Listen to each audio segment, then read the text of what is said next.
Good.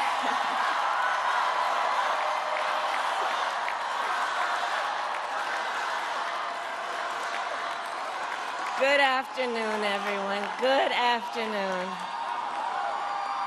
Good afternoon. Good afternoon.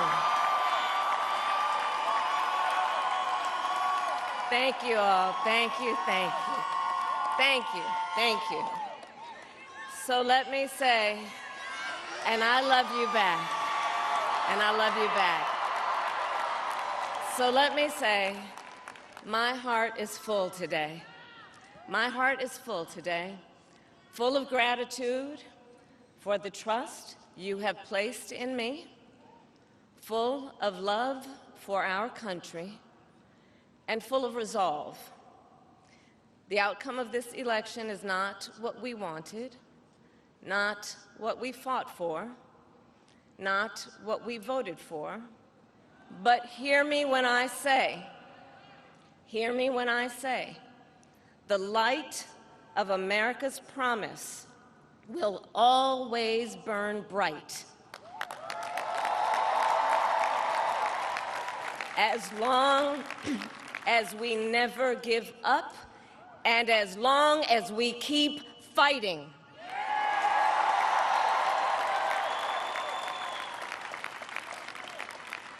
To my beloved Doug and our family, I love you so very much. To President Biden and Dr. Biden, thank you for your faith and support. To Governor Walz and the Walz family, I know your service to our nation will continue.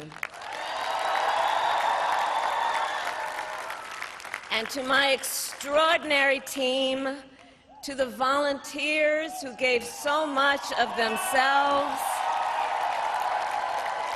to the poll workers and the local election officials, I thank you all. Look, I am so proud of the race we ran, and the way we ran it, Over the 107 days of this campaign, we have been intentional about building community and building coalitions, bringing people together from every walk of life and background, united by love of country with enthusiasm and joy in our fight for America's future. And we did it with the knowledge that we all have so much more in common than what separates us. Now, I know folks are feeling and experiencing a range of emotions right now. I get it. But we must accept the results of this election. Earlier today, I spoke with President-elect Trump and congratulated him on his victory. I also told him that we will help him and his team with their transition, and that we will engage in a peaceful transfer of power.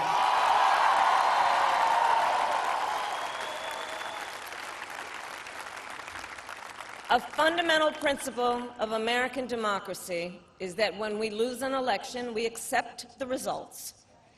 That principle, as much as any other, distinguishes democracy from monarchy or tyranny, and anyone who seeks the public trust must honor it.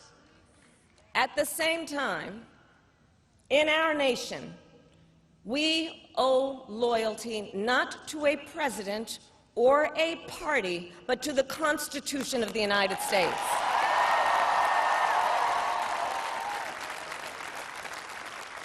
And loyalty to our conscience and to our God. My allegiance to all three is why I am here to say, while I concede this election, I do not concede the fight that fueled this campaign.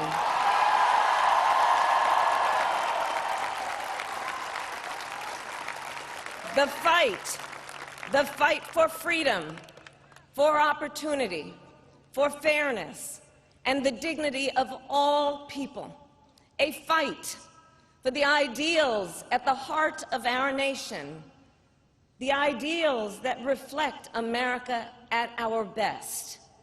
That is a fight I will never give up.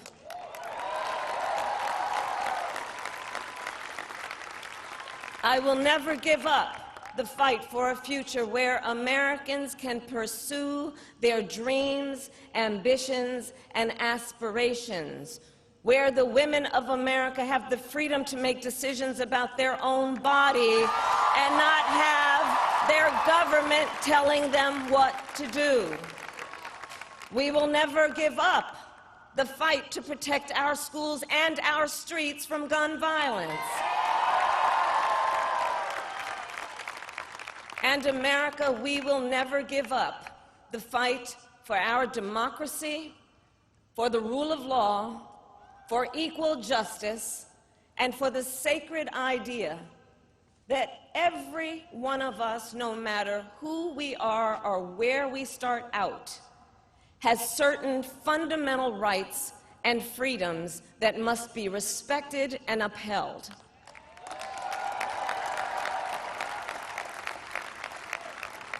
And we will continue to wage this fight in the voting booth, in the courts, and in the public square. And we will also wage it in quieter ways, in how we live our lives, by treating one another with kindness and respect, by looking in the face of a stranger and seeing a neighbor, by always using our strength to lift people up, to fight for the dignity that all people deserve. The fight for our freedom will take hard work, but like I always say, we like hard work. Hard work is good work. Hard work can be joyful work. And the fight for our country is always worth it. It is always worth it.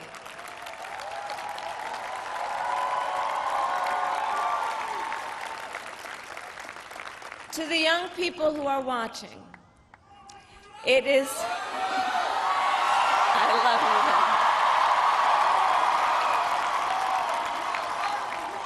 you. To the young people who are watching, it is okay to feel sad and disappointed, but please know it's going to be okay.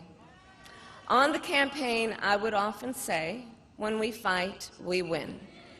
But here's the thing. Sometimes the fight takes a while. That doesn't mean we won't win. That doesn't mean we won't win. The important thing is don't ever give up. Don't ever give up. Don't ever stop trying to make the world a better place. You have power. You have power. And don't you ever listen when anyone tells you something is impossible because it has never been done before.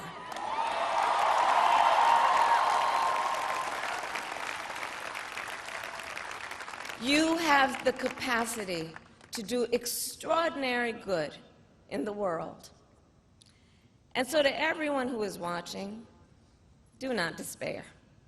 This is not a time to throw up our hands. This is a time to roll up our sleeves. This is a time to organize, to mobilize, and to stay engaged for the sake of freedom and justice and the future that we all know we can build together.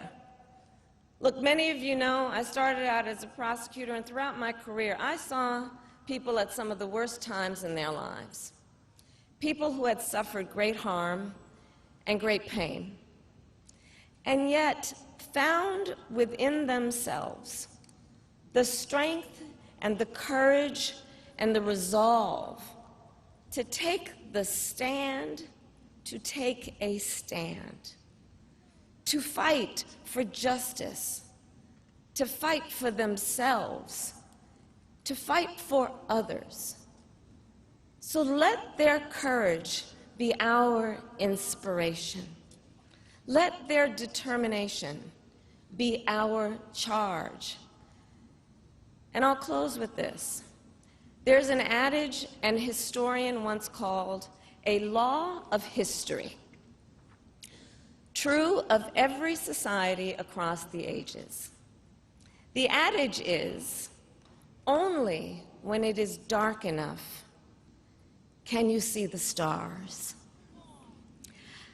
I know many people feel like we are entering a dark time, but for the benefit of us all, I hope that is not the case. But here's the thing, America, if it is, let us fill the sky with the light of a brilliant, brilliant billion of stars. The light of optimism, of faith, of truth, and service.